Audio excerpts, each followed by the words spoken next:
और धृतराष्ट्र, जिसे महाभारत में कुरुक्षेत्र के युद्ध का सबसे बड़ा खलनायक माना जाता है, जो चाहते तो युद्ध रोक सकते थे, लेकिन उनके मोह ने सब कुछ बर्बाद कर दिया। और आज राजस्थान की विधानसभा भी जंग का मैदान बन चुकी है, वो भी महाभारत वाली। देखिए रिपोर्ट। लेकर के आइए। चुनौती की बात नहीं है, बात चुनौती की नहीं है, बात चुनौती की नहीं है, बात चुनौती की नहीं है। आग बंद कर रहे हो, धृतराष्ट्र बन रहे हो, ऐसा तो मैंने अपने जीवन में नहीं देखा। नेता प्रतिपक्ष टीकाराम जूली की तरफ से स्पीकर वासुदेव देवनानी को धृतराष्ट्र कहने के मामले में सदन में जमकर हंगामा हुआ। चुनौती की बात नहीं है, बात चुनौती की नहीं है, बात चुनौती की नहीं है, बात चुनौती की नहीं है। हंगामा इतना बढ़ा कि विधानसभा की कार्यवाही को स्पीकर को स्थगित करना पड़ गया और हंगामा बरपा टीकाराम जूली के स्पीकर वासुदेव देवनानी को धृतराष्ट्र कहे जाने को लेकर। कैसा व्यवहार हुआ था? हम 5 साल विपक्ष के अंदर थे, हम सीट में हम बैठे थे, हमारे साथ। दरअसल विधानसभा में माइक बंद करने की विवाद पर टीकाराम जूली ने मंत्रियों के साथ स्पीकर पर भी गंभीर सवाल उठाए और इस दौरान उन्होंने स्पीकर की तुलना धृतराष्ट्र से कर दी। आप किस दिशा की ओर इस विधानसभा को लेकर जाना चाहते हो? राजस्थान की महान विधानसभा, जिसकी परंपरा इतनी महान रही है, आग बंद कर रहे हो, धृतराष्ट्र बन रहे हो, ऐसा तो मैंने अपने जीवन में नहीं देखा। खूब विरोध होता है, खूब माइक बंद होते हैं, खूब विपक्ष भी चिल्लाता है। हम भी सत्ता के अंदर रहे, विपक्ष अपनी बात अपने तरीके से उठाता है, सत्ता पक्ष अपने तरीके से उठाता है, लेकिन इस प्रकार की तानाशाही, हिटलरशाही, 25 में से तमाचा लग गया, 11 हमारे जीत के आगे, जब भी इनको होश नहीं है। इस प्रकार की गुंडागर्दी हम बर्दाश्त करने वाले नहीं है।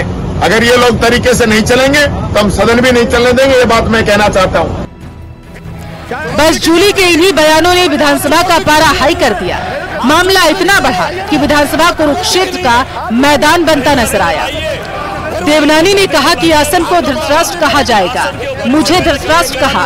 आसन के प्रति इस तरह की टिप्पणी बेहद शर्मनाक, माफी मांगनी चाहिए। किया जाएगा, आसन पर आरोप नहीं सहन। इस सदन में हम लोग अपने अपने लाखों जनता के वोटों से जीत करके सदन में आते हैं। जनता की बहुत बड़ी अपेक्षाएं होती हैं कि हमारी समस्याओं का वहां पे चर्चा होगी।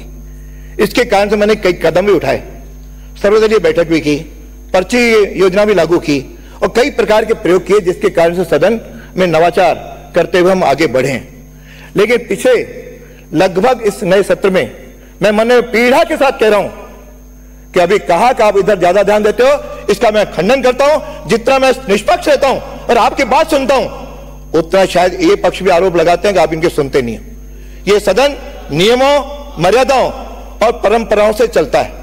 मेरे से भी कई पहले अध्यक्ष रहे जिनकी बहुत गरिमा उन्होंने सदन की रखी है, लेकिन कल जिस तरह का दृश्य हुआ और जो आरोप आज अखबार में छपा है मेरे बारे में, अध्यक्ष के बारे में, मेरे व्यक्तिगत आप कुछ भी कह देना, धृतराष्ट्र है, इस पे आपको माफी मांगनी चाहिए। यानी इस तरह अध्यक्ष को कहो आप धृतराष्ट्र हो, शर्म नहीं आती किसी को बोलने की? मैं समझता हूं बहुत शेमफुल है। मैंने पीड़ा से कह रहा हूं और आप कह रहे हैं कि डर के बोलते हैं। दोनों ओर से लोग बोल रहे हैं, मैंने दोनों को बराबरी टोका। यदि आप रिपोर्ट निकाल के देख लें फिर सारे सदन की, जितना इधर टोका है उसकी तुलना में कम इधर टोका है।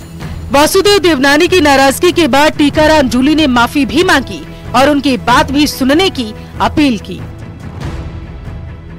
आसन की हम कोई किसी प्रकार की हमारी मंशा नहीं है, पर मैंने मेरे पहले भी वक्तव्य में कहा है कि हम हाई कोर्ट सुप्रीम कोर्ट थोड़ी जाएंगे, आपसे ही तो उम्मीद रखते हैं, आपसे ही कहेंगे। और रात को कहने का मकसद यही था, यहाँ प्रोसीडिंग में जो चीज आ जाती है वो बाहर यूट्यूब के माध्यम से सब जगह छप जाती है, बाद में हम उसको निकालते हैं तो निकालने का कोई औचित्य नहीं रह जाता है। 1 मिनट आप हमारी बात सुनते और जो गलत शब्द थे उसी समय निकाल देते, बात खत्म थी। इतनी बात ही नहीं बढ़ती जितनी बात बढ़ी है। पता तो करूंगा, पहले देखूंगा।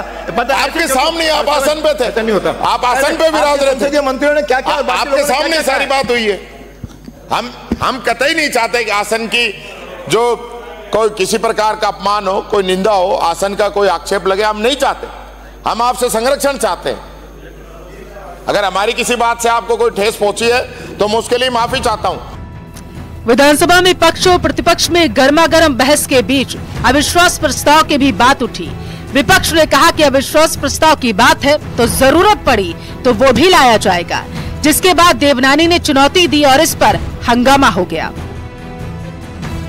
हम आपके साथ बैठ करके, कोई असंसदीय होगा, कोई असंवैधानिक होगा, कोई अमर्यादित होगा, हम उस पर चर्चा करके उस पर कार्रवाई करूंगा। उसके बाद भी आप यहाँ पे आ गए, पता नहीं क्यों बहुत शौक हो गया, वो भी आ गए। उसके बाद आप नारे भी लगा सकते हो, नारे लगाते विपक्ष लगाता है, लेकिन नारों में जो शब्द उपयोग किए गए, मुझे लगा कि यदि किसी को लगता है मैं निष्पक्ष नहीं हूं, आप प्रस्ताव ला सकते हो, मुझे पद का मोह नहीं है, ये बात स्पष्ट सुन लो। जब तक यहाँ पे पद मुझे दिए, आप लोगों ने सर्वसम्मति निर्वाचित किया है, तब तक नियमों के अनुसार चलूंगा, परंपराओं के अनुसार चलूंगा और मर्यादाओं के अनुसार चलूंगा। जो भी होगा, इधर का होगा, उधर का होगा, कार्रवाई करने में कहीं भी कमी नहीं छोड़ूंगा। मैं खड़े होकर के ये कहना कि मैं देख लूंगा, ले आइए, तो ये तो नियम परंपराओं की बात है। धमका किसको रहे हैं? ये तो लाने का हमारा अधिकार है। अगर हमें आवश्यकता हुई तो हम लाएंगे, उसके ऊपर बहस भी करेंगे, उसके ऊपर मतदान भी हो जाएगा। इसलिए मेरा ऐसा मानना है कि माननीय अध्यक्ष महोदय ने जिस प्रकार की अंतिम में भाषा का प्रयोग किया, वो प्रोवोक करने के लिए किया और वो उनके लिए, उनकी चेयर के लिए, उनके आसन के लिए शोभा नहीं देता है। इसलिए हम लोग चर्चा कर रहे हैं। अगर उन्होंने इस बात को मानने का प्रयास किया कि सदन में पक्ष, सत्ता पक्ष और प्रतिपक्ष मेरे लिए दोनों ही महत्वपूर्ण है, मैं किसी पार्टी का नहीं हूं और मैं इस सदन को नियम प्रक्रिया से चलाना चाहता हूं, तो विपक्ष सहयोग करने को तैयार है, वरना धमकाने में न तो विपक्ष आएगा न कोई की बात। ये गतिरोध जो पैदा आज हुआ है वो केवल और केवल माननीय स्पीकर साहब ने जिस भाषा का प्रयोग किया उसके कारण से हुआ। स्पीकर ने जब अविश्वास प्रस्ताव लाने की चुनौती दी तो दोनों के बीच नोक-झोंक हो गई। कई मंत्री और बीजेपी विधायकों ने खड़े होकर इस पर आपत्ति की। मंत्रियों ने कहा कि हम भी विपक्ष में थे, तब हमने देखा है हमारे साथ कैसा भेदभाव होता था। आसन पर पक्षपात के आरोप सहन नहीं करेंगे। हमारा आपसे पहले भी निवेदन था, आज भी निवेदन है। हमारी राजस्थान विधानसभा की बहुत स्वस्थ परंपराएं रही है, चाहे परशुराम जी हो, भैरव सिंह जी हो, या उससे पहले हो या उसके बाद में हो, और अंतिम रूप में जैसा आपने उल्लेख किया माननीय महामहिम गुलाब सिंह जी कटारिया विषय हो। मैं आज पुनः मेरे सत्ता पक्ष की ओर से आपको दोहराता हूं, कृपया आप खड़े होते तो हमारा दिल से, हृदय से हम चाहते हैं कि आप अपनी कोई बात कहें, लेकिन बार बार ज्यादा खड़े हो जाते हैं, हर बात में खड़े हो जाते हैं, तो हम आपका वो सम्मान नहीं कर पा रहे। इसलिए मेरा आपसे निवेदन है कि आप तब भी खड़े हुए जब बहुत महत्वपूर्ण कोई विषय हो, सुनिए ना, और खड़ा होना बहुत जरूरी हो। ये फैसला मैं करूंगा, आप सुनिए तो सही। दरअसल कांग्रेस नेता राहुल गांधी को लेकर विधानसभा में हुई टीका टिप्पणी को लेकर शून्यकाल में ही सदन में विधानसभा अध्यक्ष वासुदेव देवनानी और नेता प्रतिपक्ष टीकाराम जूली के बीच जबरदस्त झड़प हुई। फिलहाल जनता के मुद्दे सदन में कितना उठ रहे हैं ये तो नहीं पता, लेकिन कुरुक्षेत्र का मैदान जरूर बनता जा रहा। Bureau report, news 18 Rajasthan. और इधर प्रदेश के बजट के बाद अलग अलग क्षेत्र में बजट को ग्राउंड जीरो पर अमली जामा पहनाने की तैयारियां शुरू हो गई हैं। इस बार बजट में जयपुर के काफी घोषणाएं की गई हैं, जिसकी जल्द धरातल पर उतारने की कवायद भी शुरू हो गई है। और इसी पर देखिए ये रिपोर्ट।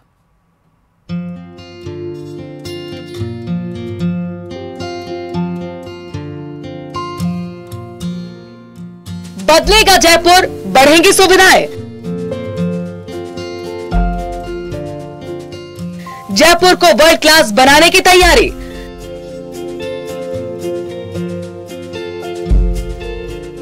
जमीन पर उतरेंगी बजट की घोषणाएं। 2-3 विभाग मिलकर करेंगे काम। जयपुर को वर्ल्ड क्लास बनाने की तैयारी शुरू होने वाली है। इस साल बजट में की गई घोषणाओं के अमल में आने के बाद जयपुर का नजारा कुछ बदला सा नजर आएगा।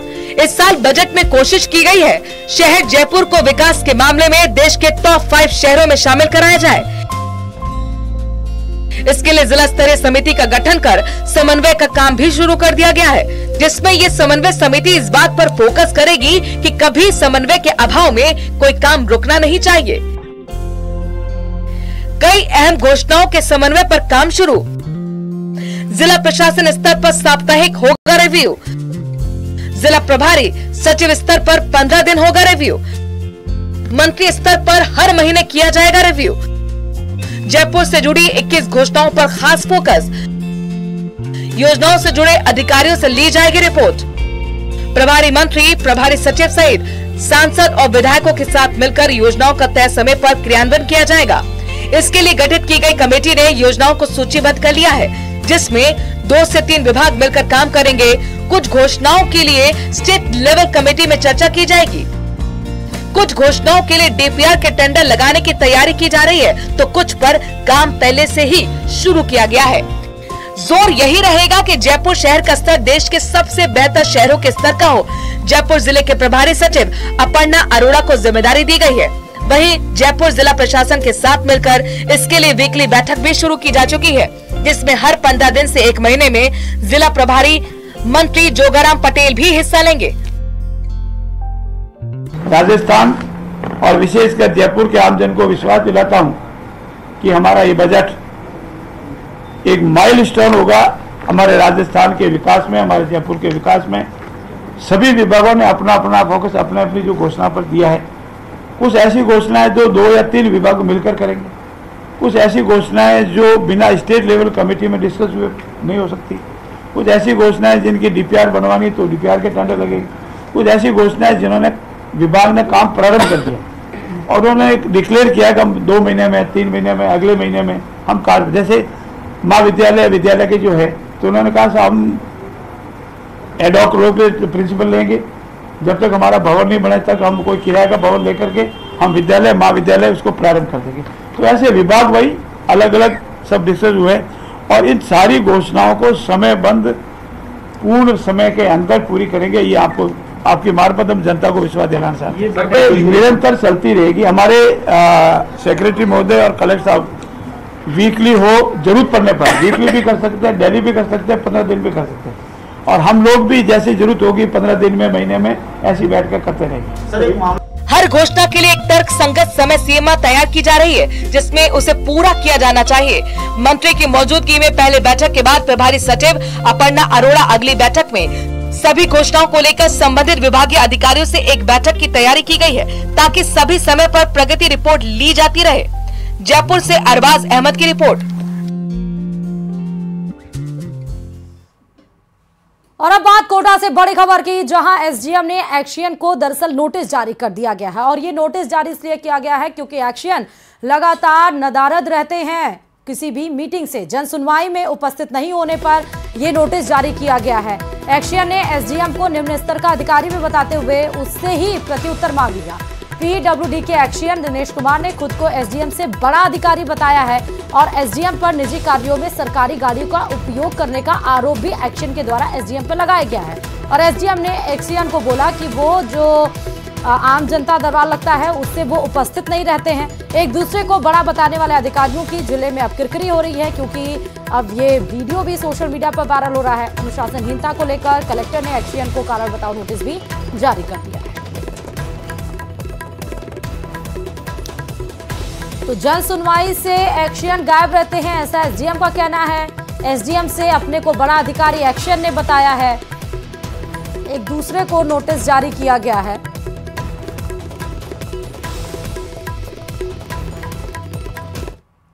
आमतौर पर वैसे देखा जाए तो तुच्ची और बेहद ही सहती किस्म के लोगों पर ही शादी का झांसा देकर लड़की से संबंध बनाने के आरोप लगते हैं। किसी नामी गिरामी शख्सियत से ऐसे ओछेपन की उम्मीद नहीं होती, लेकिन इस बार यह आरोप एक ऐसे शख्स पर लगा है जिससे लोग रोल मॉडल के तौर पर देखते हैं। झुंझुनू से आई यह हैरान करने वाली रिपोर्ट आपको दिखाते हैं। अंतर्राष्ट्रीय वॉलीबॉल खिलाड़ी पर घिनौना आरोप, जतिन कुल्हरी पर रेप का आरोप। इंसाफ की आस में एसपी ऑफिस पहुंची ये वो मजलूम है जिसे अंतर्राष्ट्रीय वॉलीबॉल खिलाड़ी पर भरोसा करना भारी पड़ गया। अब ये उस पल को कोस रही है जिसमें इसकी मुलाकात वॉलीबॉल प्लेयर जतिन कुल्हरी से हुई थी। सगाई के बाद किया दुष्कर्म। 13 दिसंबर को जतिन कुल्हरी के साथ एंगेजमेंट हुई थी। उसके बाद उसने मेरे साथ कम से कम 5 रोज किया। अब वो शादी के लिए उसका पता चला कि वो पहले से शादीशुदा है और उसके एक 5 साल का लड़का है। एयरफोर्स में नौकरी बताई, शादीशुदा होने की बात छिपाई। और उसने अपने आप को एयरफोर्स में जॉब करता है बताया, जबकि वो पोस्ट ऑफिस में जॉब करता है। और उसके अपने नकली माता पिता बना के ले आए और अपना गाँव भी नौलगढ़ के पास होता है, जबकि वो जोड़िया का रहने वाला है। पुलिस ने केस दर्ज कर तफ्तीश शुरू कर दी है। ये कुछ दिन पहले एक पीड़िता ने एक एफआईआर दर्ज कराया है और घटना अभी फिलहाल तो ये बालिग है, मगर घटना जब के बता रही है तब वो नाबालिग थी। और इसमें जो आरोपी है एक अंतर्राष्ट्रीय बास्केटबॉल प्लेयर है। इसमें अनुसंधान चल रहा है, पीड़िता के बयान हमने ले लिए, नक्शा मौका की कार्रवाई हो गई है। बाकी जो अनुसंधान में जैसा आएगा विधि सम्मत कार्रवाई सुनिश्चित की जाएगी। अंतर्राष्ट्रीय वॉलीबॉल खिलाड़ी पर शर्मनाक आरोप से मची सनसनी थमने का नाम नहीं ले रही है। आपको बताते चले कि आरोपी वॉलीबॉल खिलाड़ी जतिन के पिता दर्शन सिंह भी अंतर्राष्ट्रीय बास्केटबॉल टीम के कप्तान रह चुके हैं। न्यूज 18 राजस्थान के लिए झुंझुनू से कृष्ण सिंह शेखावत की रिपोर्ट। और जिस उम्र में बच्ची गुड्डा गुड़ियों से खेलती हैं, उस उम्र में उसका सौदा कर दिया गया। नाबालिग ने 2 बच्चों को जन्म दिया। कहानी ऐसी कि वहशत भी चीख उठे। देखिए रिपोर्ट। माता पिता के झगड़े में बेटी की जिंदगी हुई तार-तार। 11 साल की लड़की का बुआ ने 2 लाख में किया सौदा। 2-3 साल पहले उसकी बुआ ने उसको कहीं बेच दिया। बाप ने खरीदा, बेटे ने किया रेप।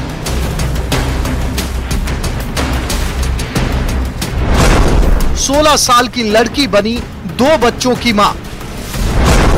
दरिंदगी की कहानी पुलिस की जुबानी। 2-3 साल पहले उसकी बुआ ने उसको कहीं बेच दिया और उसके उस घटना के बाद में बच्ची से 2 साल का एक बच्चा और एक 2 माह का बच्चा, 2 बच्चे। सूबे में शादी से पहले ही 16 साल की नाबालिग 2 बच्चों की मां बन गई। दरअसल माँ बाप के झगड़े ने लड़की से उसका बचपन छीन लिया। 11 साल की लड़की के माता पिता बेटी को बुआ के हवाले कर झगड़े के कारण अलग रहने लगे। बुआ ने बालिका को पाल पोस कर बड़ा करने की बजाय हरियाणा निवासी एक परिवार को 2 लाख रुपए में बेच दिया। परिवार में बच्ची के साथ दरिंदगी शुरू हो गई। लड़की ने 12 वर्ष की उम्र में एक बेटे को जन्म दिया और अब वो 16 वर्ष की हो चुकी है। सबसे अफसोसनाक बात यह है कि 2 महीने पहले ही उसने एक बेटी को और जन्म दिया। परिवार के उत्पीड़न से बचकर भाग निकली नाबालिग ने 2 दिन पहले ही जयपुर के महिला थाने पहुंचकर रिपोर्ट दर्ज करवाई। 16 तारीख को मुरलीपुरा थाने में एक मुकदमा दर्ज हुआ, जिसमें लगभग 14 साल की उम्र की एक पीड़िता ने यह बताया कि लगभग 2-3 साल पहले उसकी बुआ ने उसको कहीं बेच दिया और उसके उस घटना के बाद में बच्ची से 2 साल का एक बच्चा और एक 2 माह का बच्चा, 2 बच्चे। सनसनीखेज मामला सामने आने के बाद पुलिस की एक टीम अंबाला गई, जहां एक सीमेंट फैक्ट्री से आरोपी संदीप यादव और उसके पिता को चरखी दादरी स्थित बधवाना से पकड़ा। बाप बेटे को लड़की की खरीद फरोख्त और पॉक्सो एक्ट में गिरफ्तार किया गया। अभी तक के जो प्रथम दृष्टया अनुसंधान से तथ्य सामने है, उसमें जो पीड़िता बालिका है, इसके माँ बाप दोनों एक दूसरे से अलग हो गए। उन्होंने पीड़िता को लापरवाही पूर्वक अपनी बहन को दे दिया, जिसने उसको बेच दिया। तो निश्चित रूप से एक संवेदनशील घटना है। पुलिस अभी इसमें अनुसंधान कर रही है। डीसीपी अमित कुमार के मुताबिक आरोपी पिता पुत्र ने बालिका को खरीदने के बाद फर्जी दस्तावेज से उसका आधार कार्ड बनवा लिया। आधार कार्ड में नाबालिग की उम्र 24 साल बताई गई है, जिससे कोई उनसे पूछताछ करे तो आधार कार्ड में लड़की की उम्र दिखा दे।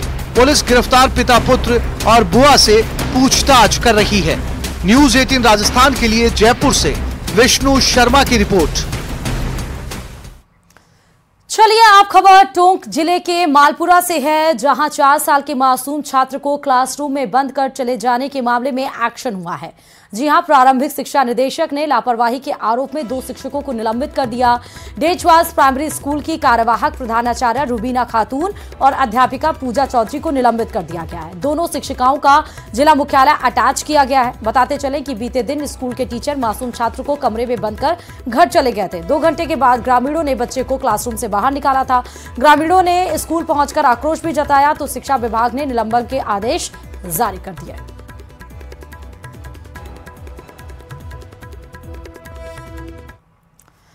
और इधर राजस्थान में बिगड़े बिजली के तंत्र को सुधारने का काम सरकार युद्ध स्तर पर शुरू करने जा रही है। राजस्थान के ऊर्जा विभाग ने नए जीएसएस और बिगड़े बिजली के तंत्र को सुधारने का डिटेल प्लान तैयार किया है और इसके लिए केंद्र की सरकार से भी राजस्थान को मदद मिल रही है। इसी पर देखिए रिपोर्ट।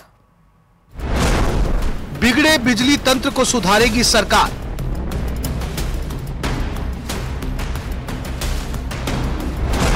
केंद्र सरकार देगी 10,000 करोड़ की सौगात।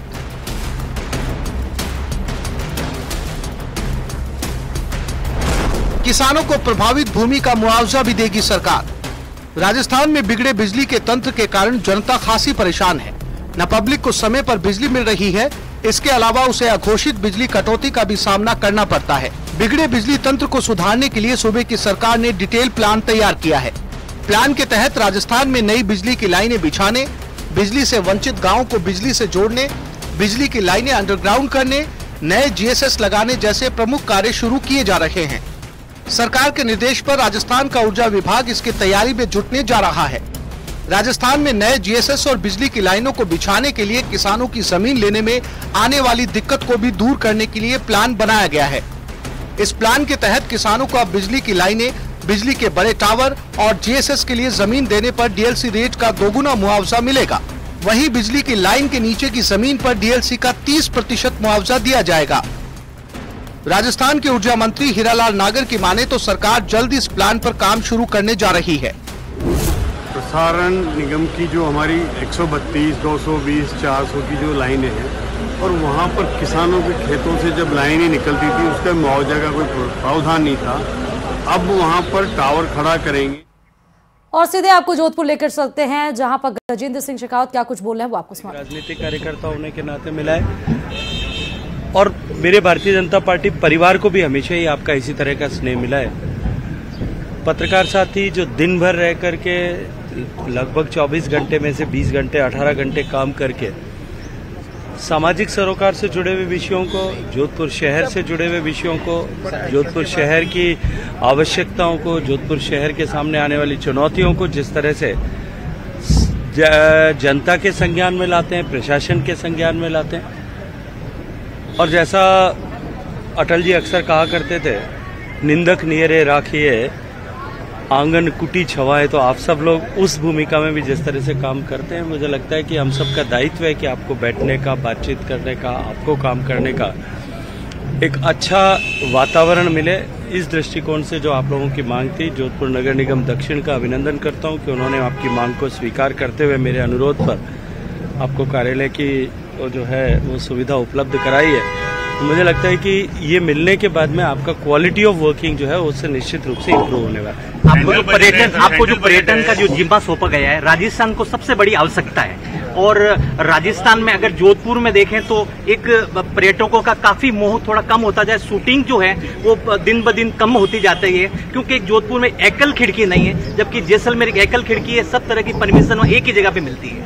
देखिए, मुझे लगता है कि एकल खिड़की और परमिशन उसका एकमात्र कारण नहीं है, वो एक कारणों में से विभिन्न कारणों में से एक हो सकता है, लेकिन किस तरह से राजस्थान में टूरिज्म की संभावनाएं बढ़े, डोमेस्टिक और फॉरेन टूरिस्ट जो है इनबाउंड टूरिस्ट दोनों के आने वाली संख्या में इजाफा हो, और एक्सपीरियंशियल टूरिज्म की संभावनाओं को बढ़े, विभिन्न टूरिज्म की संभावनाओं पर हम किस तरह से इजाफा कर सकते हैं, राज्य की सरकार के साथ बातचीत करके उसे अब आगे बढ़ाने के लिए, सिरे चढ़ाने के लिए काम करेंगे। क्योंकि टूरिज्म हमारे संविधान की धारणा के अनुरूप राज्य का विषय है, तो राज्य सरकार को प्राथमिक रूप से इस पर जो है अपनी तरफ से योजना बना करके भारत सरकार को भेजना होगा, और निश्चित ही उस पर विचार सकारात्मक रूप से विचार के बाद कल सबसे बड़ा आयोजन हो रहा जा रहा है वर्ल्ड हेरिटेज का, आप उसकी अध्यक्षता कर रहे हैं, भारत उसका अध्यक्षता कर रहे हैं। देखिए, भारत के लिए सौभाग्य का विषय है कि ग्लोबल वर्ल्ड हेरिटेज कमेटी जो यूनेस्को के कन्वेंशन के बाद जिसके 195 देश सिग्नेटरी हैं, और हर देश को वर्ल्ड हेरिटेज कमेटी में जो स्टीयरिंग कमेटी है कन्वेंशन की, 21 देशों को हर 4 साल के लिए, 10 साल में से 4 साल के लिए उसमें सदस्य होने का अवसर मिलता है। भारत को इससे पहले भी 4 बार सदस्यता का अवसर मिला, लेकिन ये सौभाग्य मैं मानता हूं मेरा कि मेरे मंत्री बनने के साथ ही भारत को अध्यक्षता का अवसर भी मिला, और अध्यक्षता के अवसर के साथ में आज़ादी के बाद पहली बार भारत में वर्ल्ड हेरिटेज कमेटी की बैठक होना सुनिश्चित हुआ।